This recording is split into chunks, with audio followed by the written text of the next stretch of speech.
ઘોઘાના અવાણિયા ગામે સામાન્ય બાબતમાં યુવાન પર ધારિયા વડે હુમલો કરાતા સારવાર માટે સરટી હોસ્પિટલમાં લાવવામાં આવેલ.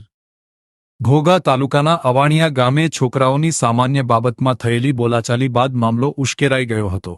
ગામના જ જીગાભાઈ સહિત કેટલાક લોકોના જૂથે એક યુવાન અને તેના પિતા પર લાકડી અને કુહાડી જેવા તીક્ષ્ણ હથિયારો વડે ઘાતક હુમલો કર્યો હતો.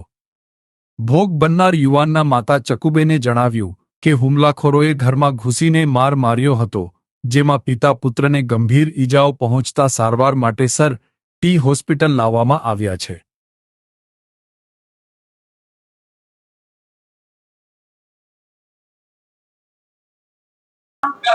મારું નામ ચકુબેન છે, અવાણિયા જોધપરા વિસ્તારમાં. છોકરાની બાબતથી મારા આદમી સમજાવવા ગયા તો એને ધારિયા અને ઓટા મારે. એનું નામ છે હાદુભાઈ. ધોકાવાળો ધારિયો મારનાર છે જીગાભાઈ. 7 થી 8 જણા હતા. એક વિજુબેન હતા. જ્યોતિબેને થોડીક મારી છે મારા છોકરાને, અને નાની ભાઈએ ઢોલ મારી છે. તે છતાં મારા હસબન્ડ ને ધાર્યું માર્યું. અમે કાંઈ નથી બોલ્યા. મારા ઘરે આવીને બાંધી ગયા છે. કેટલા લોકોને ઈજા થઈ છે?